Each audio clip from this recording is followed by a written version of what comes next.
Olá, tudo bem com você? Mais uma vez eu por aqui, deixa eu ajeitar aqui para ficar um pouquinho mais legal, né?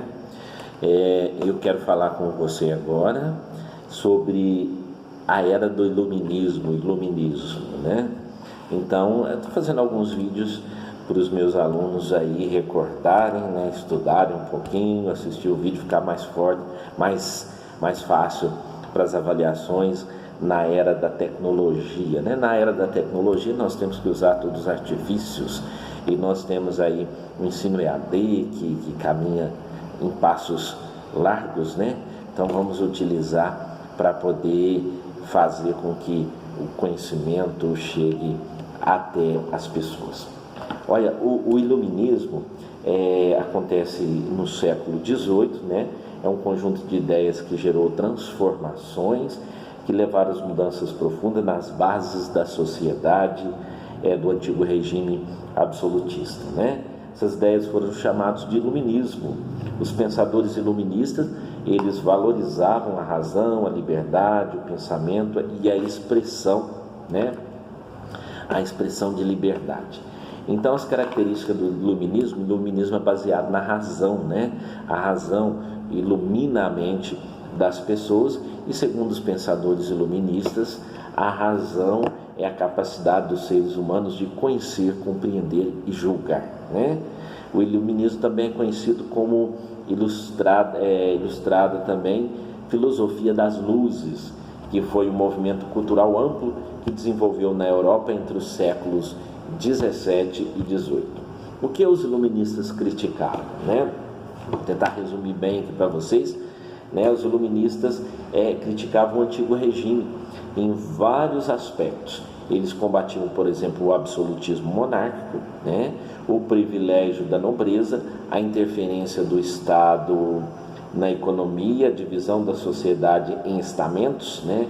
Primeiro estado, segundo estado, terceiro estado, né? Que não incluía os demais grupos sociais. Eles lutavam também contra o poder da igreja, né? O poder da igreja católica, que pretendia controlar as ideias e as crenças das pessoas, né? O que os iluministas defendiam? Olha, esses iluministas dedicavam-se a questões específicas. Alguns princípios gerais era predominante. A maioria dos pensadores iluministas, a divisão dos poderes no Estado, por exemplo, que esses poderes não ficavam absolutamente nas mãos dos reis. Eles questionavam o poder divino dos reis. Como assim o poder divino dos reis? Aqueles reis que falavam que Deus tinha dado para eles o direito de serem reis, né? E na economia eles propunham liberdade de agir nos mercados, né? Na política eles defendiam a ideia que o poder do rei deveria ser limitado por leis. E na relação com a fé, os iluministas defendiam a tolerância religiosa, ou seja, o respeito à liberdade das crenças. Isso é muito importante. Até hoje nós temos dificuldades quanto a isso e nós precisamos respeitar, né? Isso é muito importante. O Brasil hoje é um país laico e no Brasil é preciso ter esse respeito com as religiões.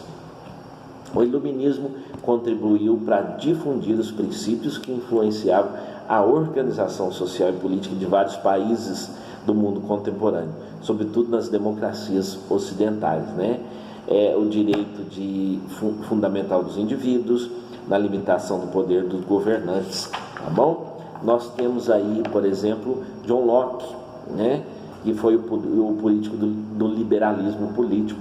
John Locke, ele foi um filósofo inglês que apoiou a Revolução Gloriosa ao condenar o absolutismo monárquico e a teoria do divino dos reis, né? Aquela teoria que eu acabei de comentar com vocês, que os reis tinham ganhado o direito de Deus para serem reis, né?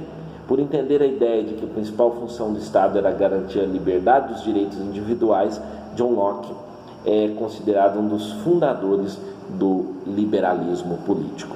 O Barão de Montesquieu, né? Foi um jurista, um pensador francês que defendeu a separação dos poderes do Estado, que nós usamos até hoje, né? Um cara muito inteligente, né?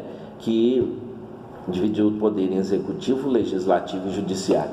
Ele alegava então que essa divisão seria possível evitar abuso dos governantes e proteger a liberdade individual. Para Montesquieu, o Estado deveria ser governado por leis e não pela simples vontade dos monarcas. Então, a teoria dos três poderes de Montesquieu inspirou a formação de diversos estados atuais, como o Brasil, onde o executivo, o legislativo e o judiciário vivem de formas independentes e harmoniosas entre si, né? Voltaire, né? A liberdade de pensamento. Voltaire foi um filósofo francês que destacou por críticas ao clero, a intolerância religiosa e a prepotência dos poderes, né? Perseguidos por suas ideias, Voltaire foi obrigado a se exilar na Inglaterra por 2 anos. Em Londres tomou contato com a nova cultura, mais livre e mais tolerante, né? Para Voltaire, os reis deveriam guiar-se pela razão, respeitar a liberdade individual e agir como auxílio dos pensadores ilustrados. O filósofo escreveu romances, cartas, peças teatrais, poesias, né? As ideias de Voltaire influenciam até hoje nos debates sobre a liberdade de expressão, o pensamento e as crenças, o que tornou um dos maiores divulgadores do pensamento iluminista. Na sequência aí nós temos o Jean-Jacques Rousseau, né? O Contrato Social e o Bom, ele fala do bom selvagem. Jean-Jacques Rousseau foi um filósofo suíço que diferenciava de outros iluministas por criticar os excessos racionalistas de sua época, né? Rousseau afirmava que o soberano deveria governar o Estado de acordo com a vontade da maioria do povo.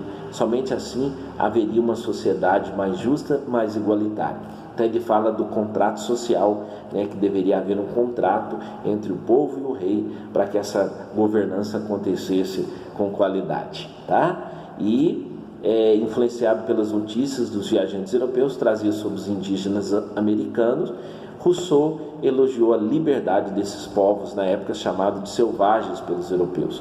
De acordo com ele, os indígenas americanos viviam sem a falsidade e o artificialismo dos homens que julgavam civilizados. Então, Rousseau também é uma peça-chave muito importante aí na construção da nossa história.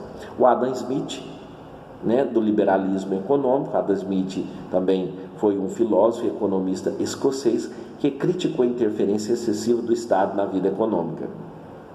Além disso, Adam Smith defendia que o Estado era a verdadeira fonte de riqueza das nações e deveria ser realizado pela livre iniciativa de grupos particulares. Esse conjunto de ideias ficou conhecido como liberalismo econômico.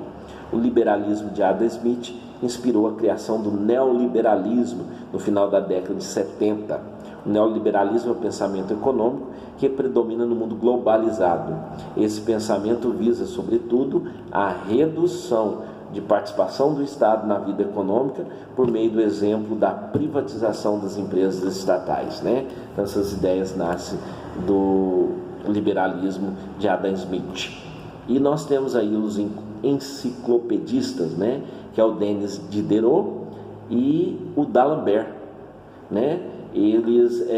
A Enciclopédia Iluminista foi publicada entre 1751 e 1772. Era uma obra monumental formada por 35 volumes, com mais de 25 mil páginas e cerca de 33 mil ilustrações. Seu objetivo era ambicioso: reunir e difundir todos os conhecimentos racionais e não religiosos considerados mais importantes na arte, na ciência e na filosofia. Provavelmente isso as autoridades da Igreja do Estado francês consideraram essa obra perigosa e tentaram proibi-la, né? Mais tarde foram criadas novas enciclopédias, difícil falar esse nome, né? Publicadas de forma em livros, CDs, DVDs, sites que seguiam os mesmos princípios.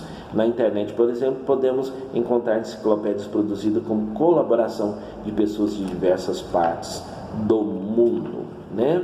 E depois nós tivemos os déspotas esclarecidos, que eram reis que mesclavam, né, nessa situação, mesclavam entre o absolutismo e as ideias iluministas, né? Na Prússia nós tivemos Frederico II, na Rússia nós tivemos a Catarina II e em Portugal o Marquês de Pombal, que é um assunto para a nova aula, para o novo momento, tá bom? Espero que eu tenha ajudado, um grande abraço e até a próxima.